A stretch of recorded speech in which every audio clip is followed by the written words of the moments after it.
Channel को subscribe कैरन और वीडियो को लाइक कैरन गॉडली टैलेंटेड डॉक्टर। अध्याय 8। गहरे आकाश महाद्वीप में मूल रूप से जब तक कुछ योग्यताओं वाले लोग खेती कर सकते हैं, भले ही वे एक शक्तिशाली आकाश कृषक नहीं बन सकते, वे कम से कम अर्जित स्वामी हैं। सिवाय उन लोगों के जो गरीब हैं या जिनके पास खेती के लिए कोई प्रतिभा नहीं है, निश्चित रूप से मूल जिली यह 8 गोद उन्नत चरण के हैं। यदि यह 108 गोद तक चल सकता है, तो यह अधिग्रहित से जनजात क्षेत्र तक है। हालांकि इस प्रक्रिया को बहुत कठिन बताया जा सकता है, अन्यथा गहरा आकाश महाद्वीप में इतने किसान नहीं होते, लेकिन इतने कम जनजात स्वामी होते। न्यूज़ीलैंड की याद में, वह खुद शुरुआत में स्वर्ग और पृथ्वी की शक्ति को महसूस करने में सक्षम थी, लेकिन वह अपने डेंटियन में एकीकृत नहीं हो पाई, लेकिन उसने इतने सालों तक कभी हार नहीं मानी, और उसके डेंटियन में विषाक्त पदार्थ साफ कर दिया गया है। समस्या अब और नहीं होनी चाहिए। यह सोचकर न्यूज़ीलैंड ने त्यानेर से बात करना बंद कर दिया, बिस्तर पर बैठे, उसके दिल में डूब गया, स्वर्ग और पृथ्वी की शक्ति को अपने दिल से समझने की कोशिश कर रहा था, क्योंकि वह हर दिन स्वर्ग की शक्ति में एकीकृत करने की कोशिश करती थी। एक अंतर्दृष्टि स्वर्ग की शक्ति को शरीर में संतुलन वसंत के रूप में पतली महसूस करना है। इस समय न्यूज़ीलैंड भी थोड़ा घबराया हुआ था, अपने डेंटियन में दिन की शक्ति को एकीकृत करने की कोशिश कर रहा था। हर मिनट समय बीतता गया, और भले ही दिन की ताकत डेंटियन के आसपास थी, लेकिन अंदर जाने का कोई संकेत नहीं था। तियानली ने आखिरकार अपने डेंटियन में विलय के संकेत दिखाए। न्यूज़ीलैंड को जब यह पता चला तो वह बहुत खुश हुई।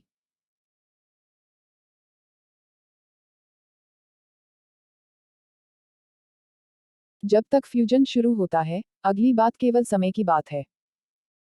अगले दिन की तड़के, न्यूज़ीलैंड ने खुशी से अपनी आंखें खोली। इस समय वह अधिग्रहित क्षेत्र में सफलतापूर्वक आगे बढ़ चुकी थी। शायद वो ही अपने दिल की खुशी को जानती है।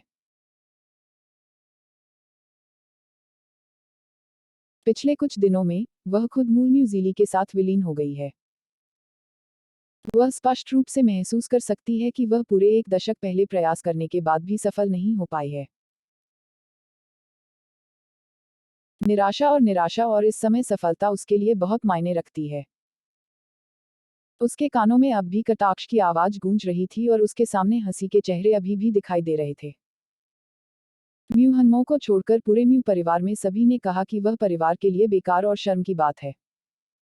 परिवार में आने वाला कोई भी व्यक्ति उसे धमका सकता था। उनकी राय में उसकी कीमत कुत्ते जितनी भी अच्छी नहीं है। यह कैसी बेइज्जती है, लेकिन न्यूज़ीलैंड 15 साल से ऐसे ही माहौल में जी रहा है। इन 15 वर्षों की पीड़ा निश्चित रूप से वह नहीं है जिसकी आम लोग कल्पना कर सकते हैं। क्यों? इन सब का कारण यह है कि वह मुझिली एक बेकार व्यक्ति है जिसके पास साधना की कोई प्रतिभा नहीं है।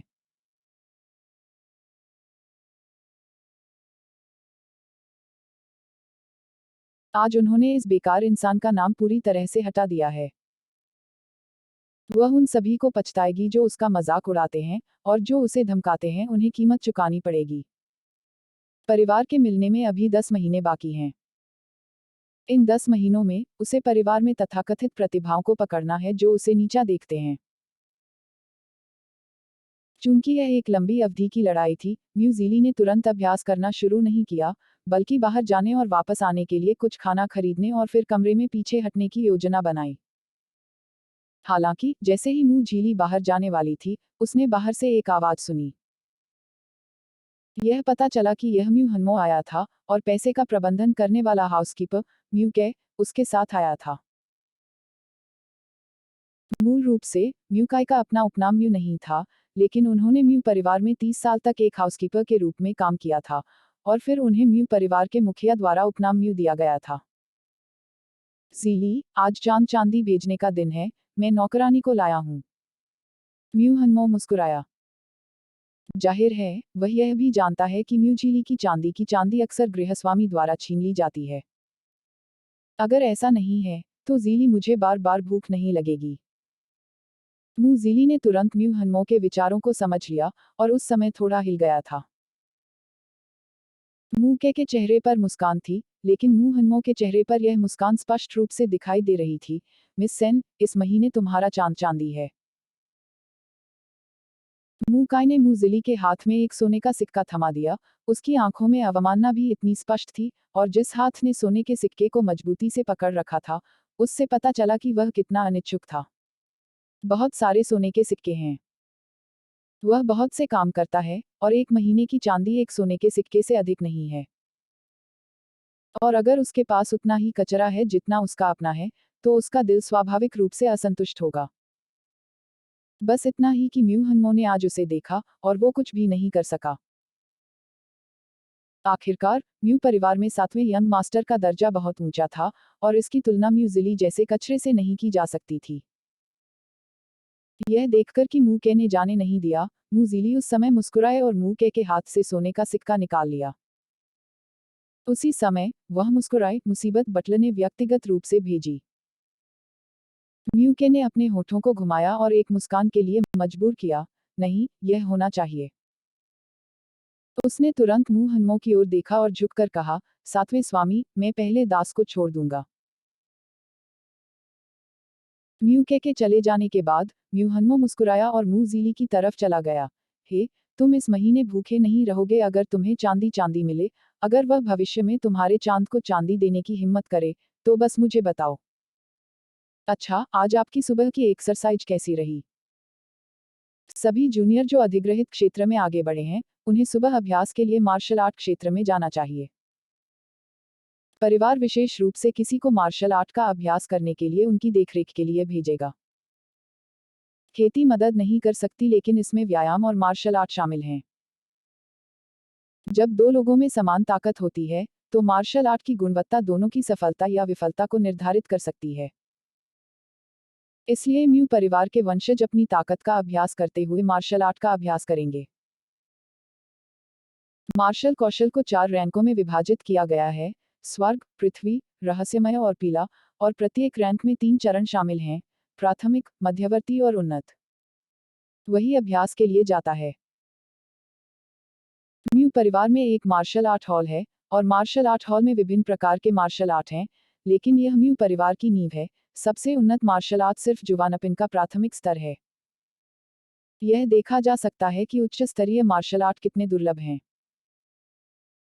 जहां तक की बात है, तो उल्लेख नहीं करने के लिए, एक व्यायाम की गुणवत्ता एक परिवार के उत्थान और पतन को लगभग प्रभावित कर सकती है। ऐसा कहा जाता है कि म्यू परिवार का उच्चतम स्तर का व्यायाम एक मध्यवर्ती स्तर का गहरा ग्रेड है। इस अभ्यास के कारण ही म्यू परिवार लुओ तियानचिंग के 3 प्रमुख परिवारों में से एक बन सकता है। यह बुरा नहीं है। मैंने एक नई मार्शल आर्ट वेव तकनीक सीखी। आज वुशु ने मुझे कुछ संकेत दिए, जिससे मुझे पता चला कि मैं पहले क्या नहीं समझ पाया था। मुझे लगता है कि मुझे वापस जाना चाहिए और कुछ समय के लिए अभ्यास करना चाहिए। यह हो सकता है बहुत अच्छी तरह से महारत हासिल हो। म्यू हनमो का चेहरा थोड़ा उत्साहित था, जाहिर है वो भी इसे लेकर बेहद खुश था। अच्छी बात है। मू जीली ने मुस्कुराते हुए कहा, म्यू हनमो को अच्छा देखकर, उसे भी दिल से खुशी हुई। हो सके तो वह भी सुबह मार्शल आर्ट के मैदान में जाना चाहेंगी, लेकिन अगर वह अभी जाती हैं, तो निश्चित रूप से सभी की हंसी उड़ाई जाएगी। ईबुक गॉडली टैलेंटेड डॉक्टर का नवीनतम अध्याय यहाँ क्लिक करें। ईबुक फ्री मी घर सभी ईबुक